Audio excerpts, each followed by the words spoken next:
like to start with this session straight away.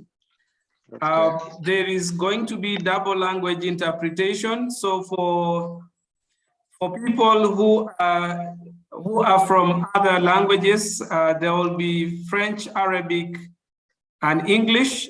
I need to check whether the Portuguese version is on right now, but at least French and Arabic are ongoing interchangeably. So in case there is somebody who is speaking French, just go to we'll see below the menu, the taskbar, you will see something that looks like a globe and written interpretation. Just be able to select, click on it and select the language of your choice. So for Arabic, select Arabic. For French, select French.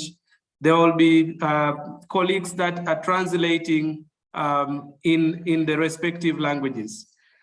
From my side at the Roof Forum Secretariat, I would like to welcome all of you on board to this transformative higher education series with a focus on Meet Your CEO as part of the Roof Forum's effort to prepare young people for the world of work. It is quite unusual that most of our universities within the Sub-Saharan Africa region, at least, that many young people finish their higher education training for the period of 3 years or 4 years without ever having opportunity to interact with heads of institutions. Because of this, as part of pushing the need for higher education institutions to connect with private sector, as well as connecting with people who are likely to employ the young people, we felt that we needed to start opportunity to give young people to connect with CEOs. For today, we are glad and happy that Tom Apina, with a global company reputation based in Nairobi as well as in Uganda, and as well as representations in the Netherlands, he will talk about it in detail, accepted to be the first to open up this transformative education series. I will hand over to David Gonahasa, who himself is a CEO of Tripesa, which is, again, he can be able to introduce himself better so that I don't mutilate the introduction. I am yours truly, Anthony Egeru. I lead the program at the Roof Forum Secretariat as a manager in charge training and community development, and therefore leading the effort on transforming higher education in Africa. With these so many words, allow me for us not to waste a lot more time so that we get started and make use of the best time in the next 45 minutes. This session will be monthly series for the next 7 months that are left ahead of us before the end of the year. And it will be able to run strictly for 1 hour. We want to make it strictly for 1 hour. And that will be the sessions. Sessions will be running starting 4 o'clock East African time throughout the period when it will be happening. With these so many words, David, I hand over to you. Mine is to sit back, relax, and enjoy the conversation as well. Thank you very much.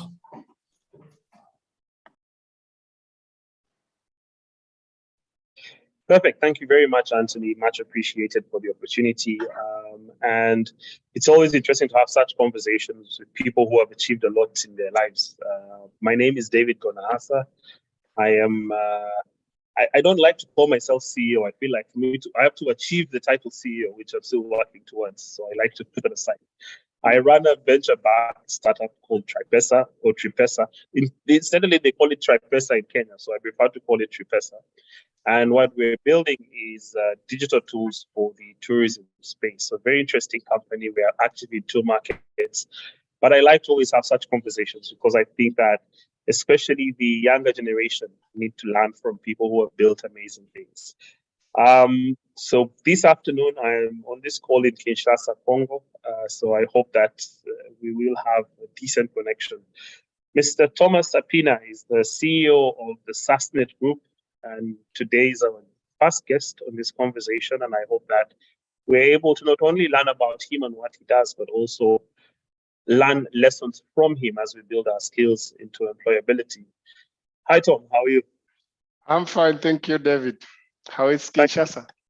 Kinshasa is very interesting. A lot of opportunity on this side.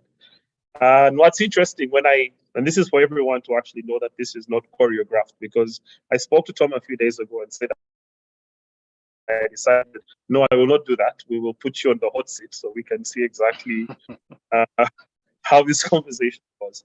So yes, Tom, please let us know who Tom is and what your background is, and just very quickly, what it is that you run, what your company does, and why we should be listening to you. That's a very interesting part of the question. Thank you very much, David. And I take this opportunity also to thank RU Forum for creating this opportunity. These are very, very important platform, really, which creates an opportunity for having a conversation. Tom Apina is my name. I'm an engineer by profession. I studied at the Jomo Kenyatta University of Agriculture and Technology. I took agricultural engineering during my undergraduate, and then I did my master's in biomechanical engineering in the University of Nairobi. I have back then in the university, I was actually a student leader in the university. So I feel really honored again to have this platform where I can be able to speak again to the audience, which basically involves university students and who are basically our future corporate leaders in this world and in this continent. I can say that I am the group CEO of Sustainit Group, which I will dive a bit into more details as we continue with the conversation. But what is important is that I'm a founding member of Sustainit. Right from the university back in, I graduated in 2005, just to put things in context. And in 2009, I already founded Sustainit. In 2012, we formed Sustainit Consulting. We formed a Sustainit Consulting company. And in 2023, we celebrated our 10th anniversary. So to me, it has been a journey, and it is a journey worth sharing. So I'm very happy that we will have this conversation. But what do we do as Sustainit? Sustainit, we have three business areas. The main business area that we do, we are a consulting firm. We are a regional consulting firm providing consulting services to a number of clients. And our clients are mainly development cooperation partners, the likes of the German Development Corporation, the EU, the World Bank, and the government departments, agencies. So basically, we bid for opportunities, and in that, once we win those opportunities, we implement them. So that is one of our business areas which we focus on. The other business that we do, which is also running on its own, is the Shiriki House. Shiriki House is a co-working space, and I was excited, David, when we spoke yesterday, that you are actually using some of the facility of our competitors. So next time you are welcome. So Shiriki House, again, if you Google, you'll find that we are a co-working space. We provide office space for like-minded companies, and we have 2 locations in Nairobi, and we have 1 location in Kenya, in Kampala. We are continuing to expand. We hope to reach Rwanda. We hope to reach Kinshasa, and soon cover the entire region. The other business area that we focus on is Vizuri 360. And through Vizuri 360, we provide operational support services to a number of international companies who are not registered or domiciled in East Africa, but they do business or they have services that they offer here. So we provide payroll services and financial services. In a nutshell, those are our main business areas. And I am the one responsible for running of the entire company. Now we have we are headquartered in Nairobi, but we also have a country office in Kampala, and we have staff. We have up to 100 staff, 30 out of which 30 are permanent, and the rest 70 are consultants. So they are short term. By just volume for you to crunch a bit the numbers, our company has grown from the last 10 years. We have grown from $100 to right now we are approaching $3 million in turnover. So we have really had a very positive growth, and we are continuing to grow in that direction. Our secret, of course, to all this is, of course, the human resource that we have within us. I think it's very trying to just wrap around, and what I had was the two things I remember: 2009, and then you began the company at that point, and you have grown it from almost over $3 revenue, and you're employing over 100 people. I think one of the reasons for this conversation is that we have all these young people in the university. In fact, I see someone in the chat, the first thing they wrote is, "I'd like to get a job." Okay, this is sort of where everybody seems to go quickly. But before we discuss the jobs, because there's the secret sauce of your business, there's the secret sauce of the individual. Okay, what do you think are those fundamental turning that got you to start moving your career in that direction? I'm sure there are things that drove you in that direction, but what were those things? Thank you, David. One thing is believing in yourself.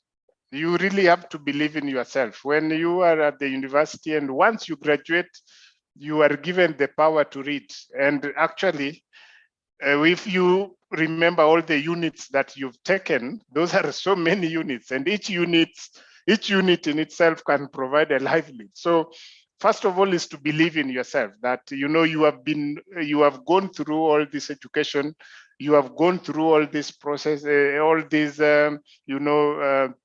stages where you've been prepared for the future, and you have your own personal confidence, believing in yourself, and then having a plan. You must have a plan that this is what you want to do.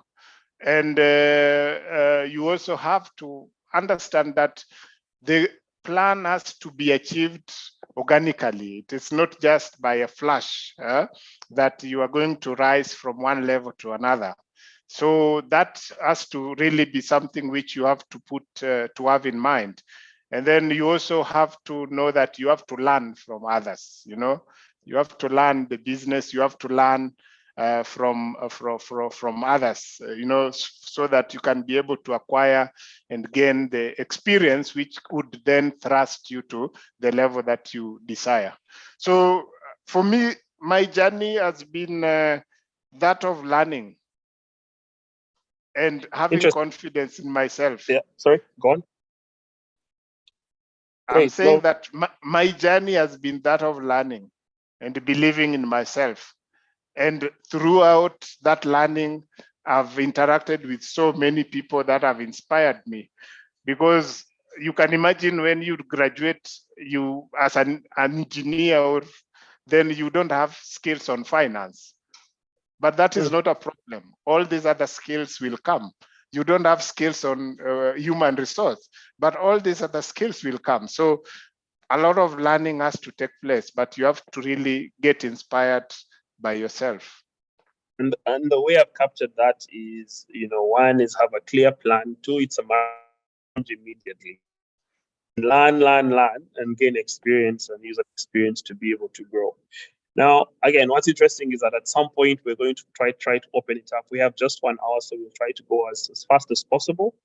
But one of the things that I see very many people of university do is you have this pressure to make money. You have pressure. I want to make money now. Okay. And the question is, you've spoken about learning. Do you focus on the skills or focus on the money and then you pay for this? Where should we be focusing? What should I go like? Where should I be focused? I can answer that in two ways. First of all, when you are a farmer, you have to sow, then you reap what you sow. Now, and that takes time. Now, if you are looking for bigger things in the future, you have to invest your time, meaning you have to gain experience, you have to grow organically. So there's nothing like, getting a job and immediately rising from 10,000 kind of a salary to $1 million. No, there's nothing like that. And if it happens, it can only happen in jackpot. But in terms of whether it's business you're doing or whether it's employment, the growth is very organic. And that is the best, because in the process, you are able to sustainably achieve what you want. Because if you don't do that, then you risk thrusting yourself up, and then you don't have any support mechanism. And then when something happens, anything slightly happening, then you drop down. Then climbing back would be very difficult. I can also just qualify that with how did I start? For me, I started with a salary of $100 US, and I was so satisfied immediately after the university with $100 US. And you had no things to do in those years. There was no TikTok. You couldn't do all these fun things. So it doesn't count today. I know. There's so many things which have changed. But again, a journey of 1,000 miles also starts with just one step. Whether you take it to put into context what we have today, I think everything starts with one step. So people have different journeys, but every successful journey I have had in terms of career, in terms of business, they started from a small beginning. So I think it's really important that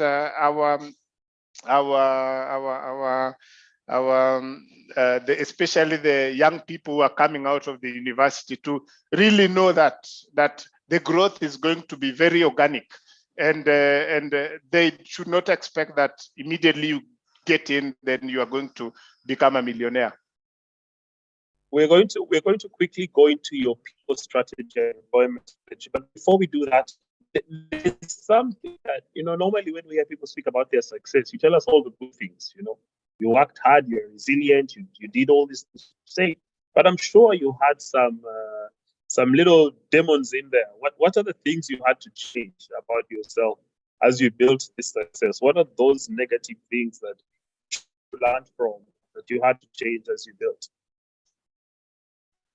Oh, there are so many challenges, actually. To be successful, people focus on the good things, but if they tell you the challenges they have had to go through, probably you run away. But anyway, I don't want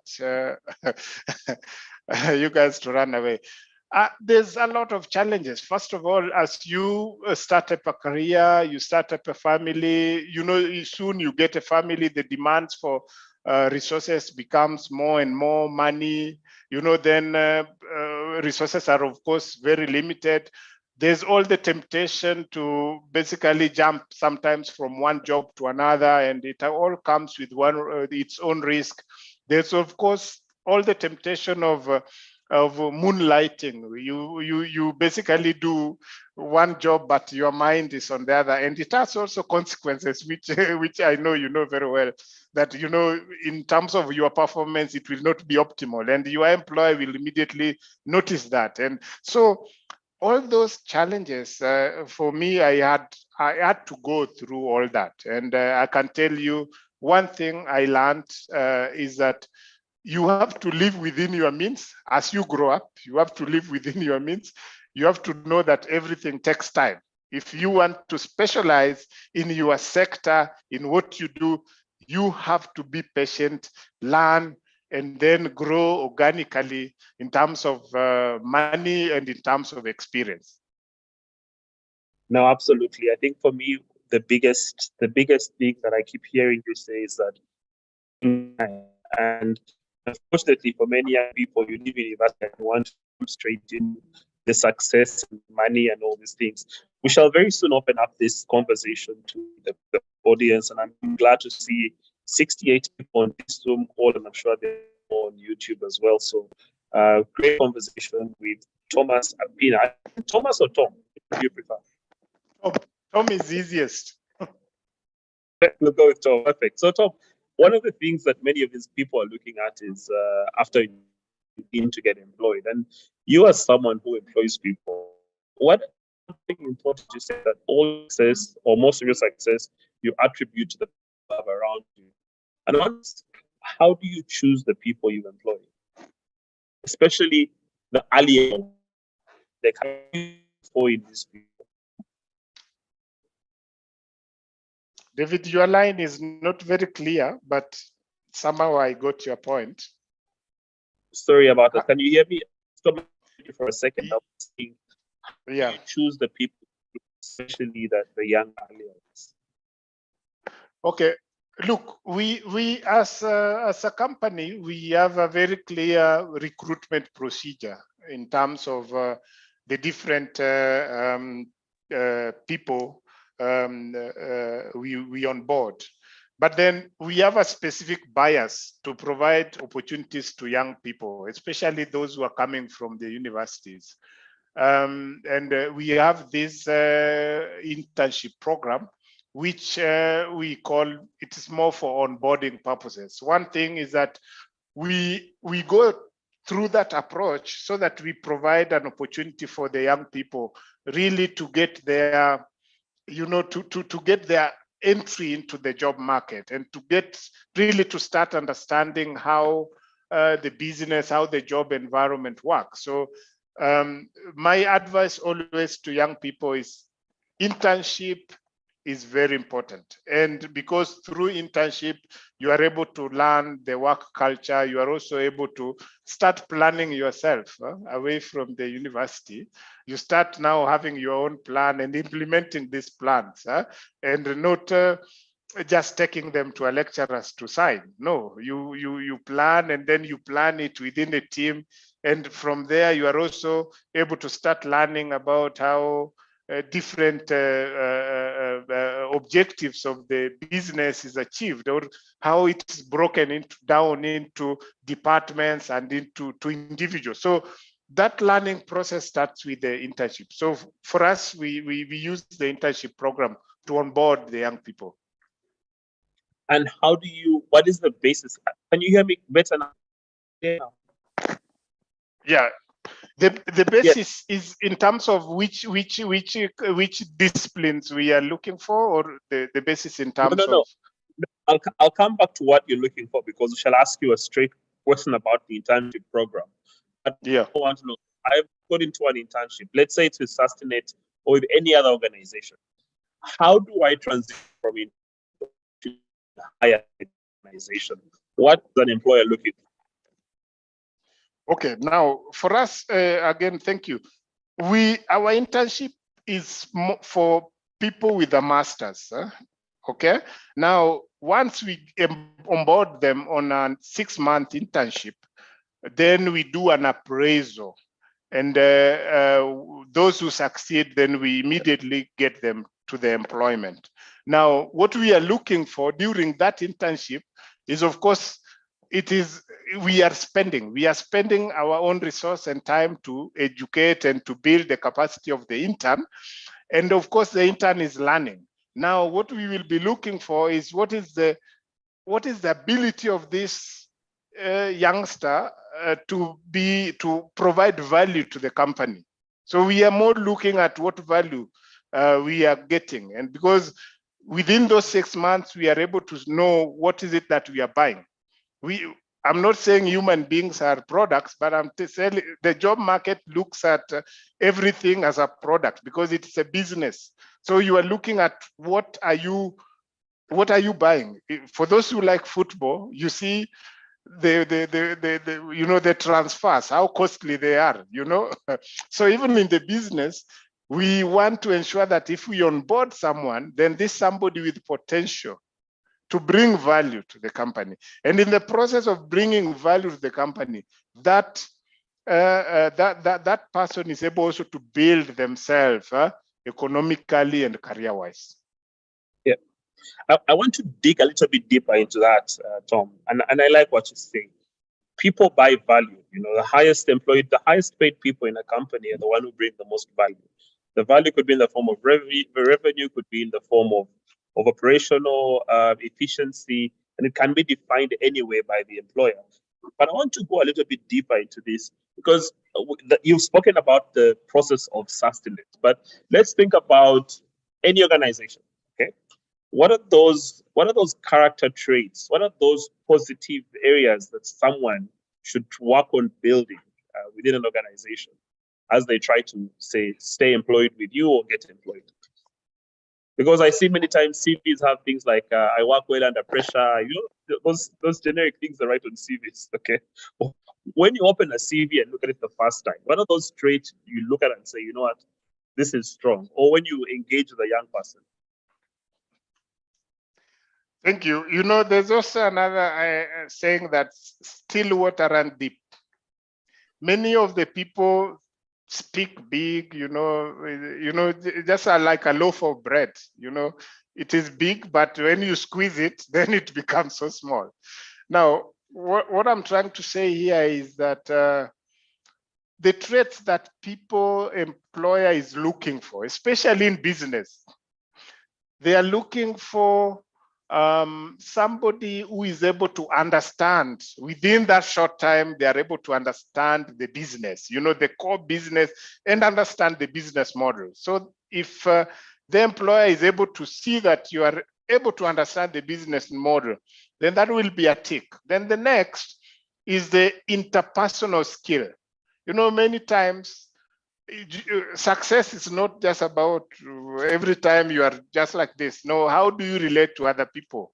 Because business is about interaction. It's about reaching out to people. So if you don't have good interpersonal skills, then that will limit you. But if you get into an organization, you are able to relate well with people, you are able to have a conversation, sustain a conversation, project yourself as someone who is informed, okay? Project yourself as someone who understands the subject matter, because many of the university graduates, they really they have a lot of content in terms of the subject matter. If I take, for example, if you've done agronomy, then you really understand agronomy, you really understand the issues. So many times, if you are challenged into that conversation, you are an intern, will you rise to the occasion? So these are things that people are looking at, the employer is looking at. Then there's the issue of providing feedback, and this is more the efficiency. You are given a task. How long does it take you to deliver it? Sometimes I tell my staff that it's not a problem to make a mistake. Actually mistake is good, because if you make a mistake, you learn. But now you find that when you are new into the organization, you are shy, you don't know how to manipulate this Excel, you are told I need this analysis, and you don't know, then you go underground, and and then 1 week passing, you don't give feedback. So those are points that will immediately. So if you have someone who immediately says that, no, I don't know that, kindly, and then that would be good, because that's somebody who's providing immediate feedback, and then they can be helped. So negative report is not really bad. It is an opportunity to learn, and that's something which is very important. So the other point is keeping time. Keeping time. Many times when you are in the university, the lecturer is there and you come late. It is a culture. So if you are coming promptly, then it is a culture that you take back to your workplace. You arrive early, you are prompt. If there's an appointment, if in corporate we have different meetings right now, virtual, some physical. So when you have a scheduled a meeting with a client and you arrive 10 minutes late, that's automatically you are knocking off some good points. So I can go on and on, but I think those are some of the most important traits we are looking for. No, I like that. Have the ability to learn interpersonal skills, be informed, time, and of course the others. I like something you said about being informed. I realized we did an interview a few months ago, and one of the person we hired was because when we asked them, "Do you have any question to ask us?" They didn't say no and walked away. They asked a very complex question about what we were doing. And this showed that this person had taken time to actually learn about the company. And something else I also learned is that if I'm doing an interview and I ask you, do you know anything about us as a business or an institution? And you walk into the room and you've done no research, you've not spent time trying to learn. You're not doing us a favor. You're not doing the employer a favor. And he's not doing you a favor. You're exchanging value, right? So the basis of an interview is an assessment of value. What value do you bring? What value do I give? We want to open this up to a few questions. We agreed that this would be a 45-minute conversation. I know that Tom has not that much time.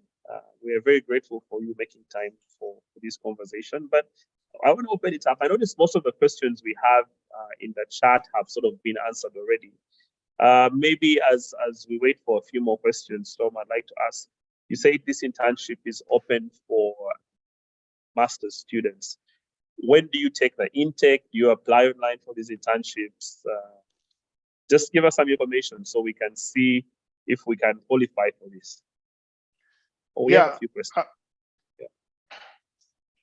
I can respond to that. Yes. We have, we've had this internship program, and it was it was utilized more in Kenya. But right now we've partnered with RU Forum. I'm happy Anthony is here. That in all the countries where we operate in, we are basically making those adverts, and even if we have those needs, we express them through their platform, and through their platform and network, they are able to point us to some potential students whom we can onboard in our internship program. Why do we do this? We do this because we as a business, we want to have a process which is more efficient. Pre-screening is very difficult, so we want to have a more targeted kind of an approach, and that's what we are doing. And so far, we've started with Uganda. We onboarded 2 students who are now we call them interns, and we hope that they'll transform into full employment soon. And we are soon opening more opportunities in Kigali, Rwanda. We've just opened our company there. And again, those are the country offices where we take interns. But we also have opportunities for interns through programs. And these programs are more implementation programs, because we implement programs in different parts of this region: Ethiopia, Somalia, South Sudan, and all these countries. So in those cases, sometimes we need a student to accompany the implementation team. So again, when we have those opportunities, our approach now, and we've adopted it as a management, that we will be floating those opportunities via the RU forum, and then we get the student. In that way, we are able to cover the region quite well and provide opportunities to deserving students, because we want those who can be able to really gain from that experience. No, perfect. I like that very much, and I like that you're opening up your doors to young, graduates or master's students to be able to learn from your organization, and also have the chance to build their own skill sets. Gordon, Victor, Kejo, I see most of your questions. They're very geared towards startups and entrepreneurship. Today's session was really more around employment and what an employer is looking for. I'm sure we shall organize another session around entrepreneurship. And I like one particular question I've seen from Tom Wamalwa. Okay, and I think you probably touched on this, Tom, but what Mr. Wamalwa is saying is, what do you advise young graduates, in this case, undergraduates, what should they do after their graduation? That is a very, you probably said this earlier, but that is a very important question. You've left school, you no longer have pocket money from Mzee, because now he's saying, I've finished my party on your own, go and figure it out, And very briefly, what do you think they should do? And then just before you respond to that, just to say something to some of the questions here. A number of you undergrads are asking about internships. There are so many internships out there. And I know that Tom is going to say this, but one of the things is important for you to be bold when you leave school and have the ability to ask. You want to look for internships. They're all around you. Many people only check on internships.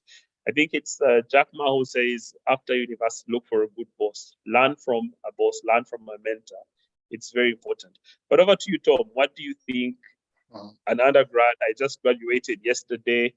Mzee has cut me off and said, leave my house. What do I do? Oh, I want to go to the city and start. Very good. That's a very good and interesting question. I can say this. Normally, when you are in your last year of study, that year you do your project. And that year also you start thinking of what happens outside. How is life going to be outside? So it is a thought that should start even before graduation. But let's say now you have graduated. There's a lot that you need to do. First of all, you really need to, because you already defined your career objective, but the scope that you still have to choose is a lot. You've graduated. You can be an engineer, but you'll be hired in. There's an opportunity in banking, or there's an opportunity. So there's a lot that you can still. So at that stage, you've graduated. Be open. Be open in terms of applications that you're going to write. Do a lot of application, and in those application, normally spend more time applying for internship than jobs, because the jobs requires experience, and normally you don't have that. Your CV is very thin still. So the only way you can convince a company is through internship, and that internship, when you get that opportunity, rise to the occasion. Just like I said, first of all, demonstrate that you understand that company, you understand the business model, and I'm telling you, you'll be hired. And through that, during that time, you'll be paid stipend. You'll be paid some small money. Okay, as long as that money can sustain you, take it, because you are investing into the future. You are building something into the future, because I tell you, you deliver your internship well, you'll be taken and you'll be given a job with full benefits. So that is for those people who are aspiring to get employment.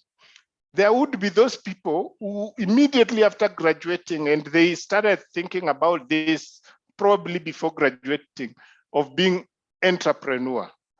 Now, that kind of a group already have an idea. Now, there could be some things they're lacking, maybe capital.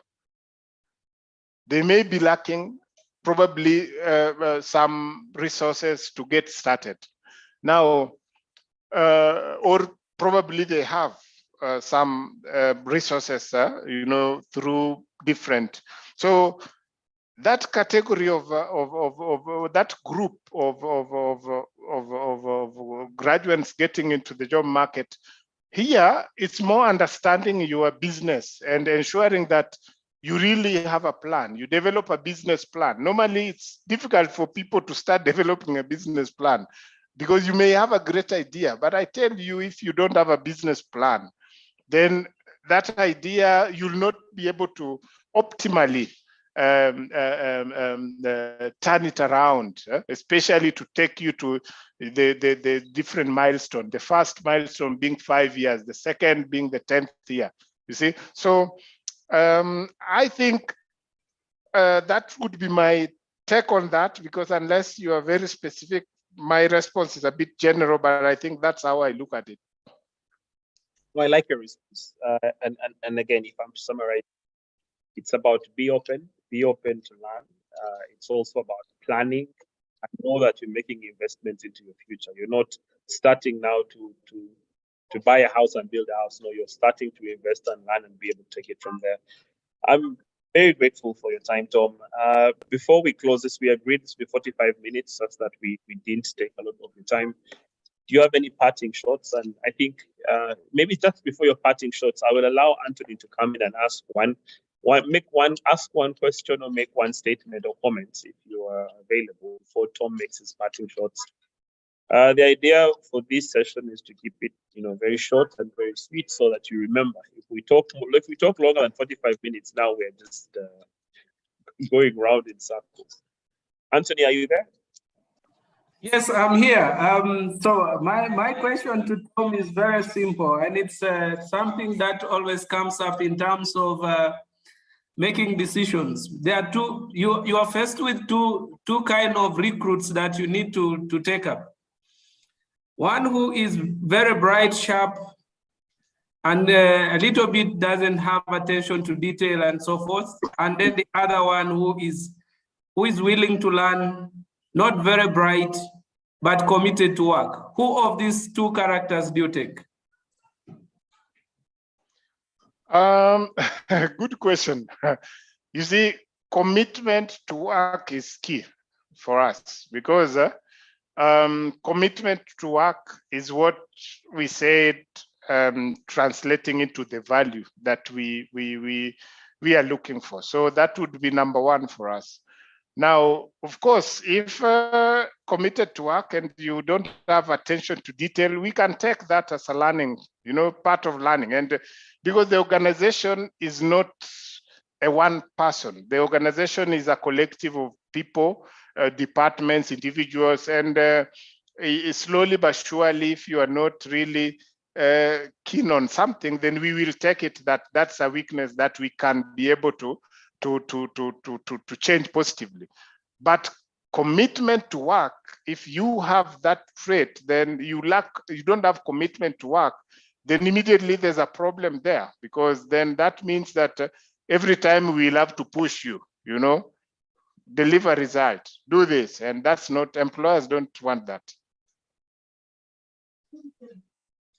Great. Thank you very much, Tom. I raised this question because it is a common trait, basically, particularly for when you have young people who are very bright, first-class honors holders.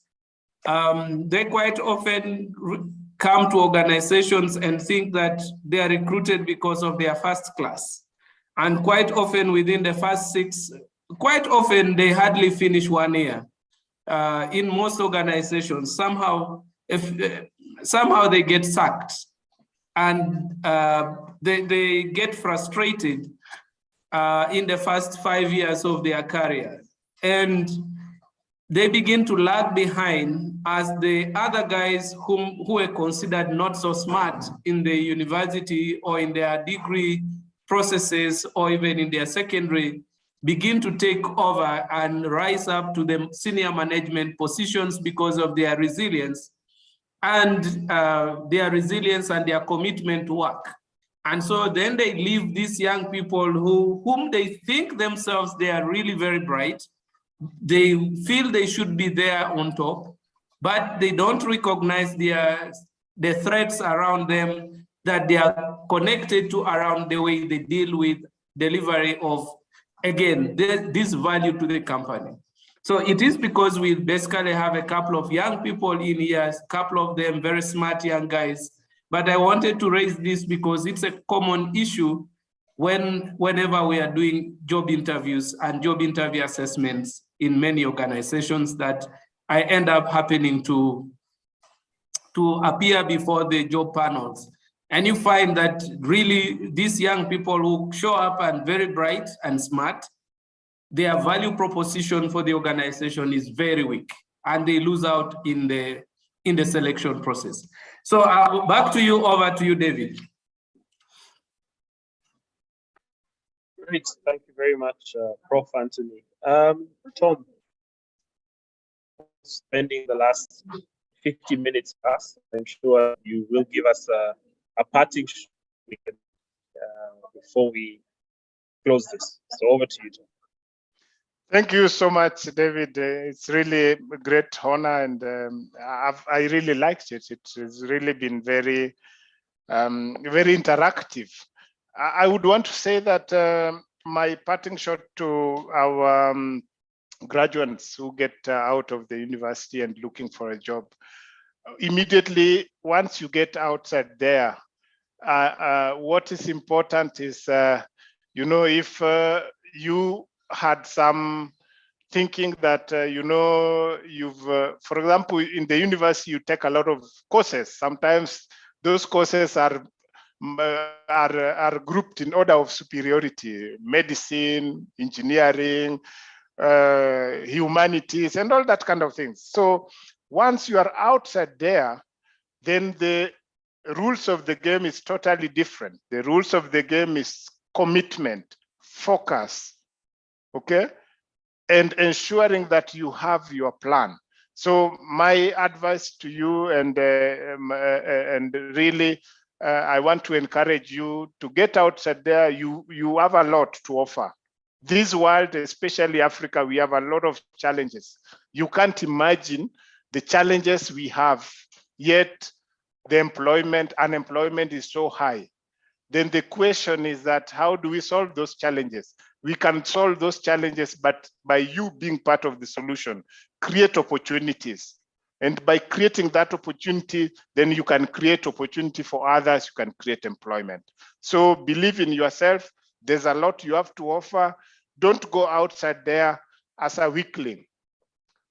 Pass through an organization as a transition to achieving your bigger goal, your greater goal. Thank you so much, Tom. What was the last thing you said? Don't go through as a weakling. And yes, don't go. Don't be a victim. The one way you build strength is by, exactly, the one way you build strength is by getting experience and learning. Thank you so much, Tom, and thank you so much, everyone, for spending time with us. We look forward to the next one. I'm sure they'll be communicated when it will be. And I see a video has come on. I think he's saying anything, but for me and my Kinshasa connection, I hope it has worked. I will see you on the next one. Over to you, Anthony. Thank you very much, David. Thank you very much, Tom. It's been immensely rewarding to have both of you over this call. We look forward to all the participants that have joined today, that you should be able to join and listen to the next session in April. We will be communicating and relaying all the things back to you through WhatsApp and the advert for invitation to join. Tom, you have made this a worthwhile conversation. Thank you for sparing that valuable time. May God richly reward you in every way, and we look forward to continuing the partnership with you and Sustainit Group as we continue to build a generation of young people that are adapted to solving Africa's problems. Thank you very much, and thank you, the audience, for the immense questions.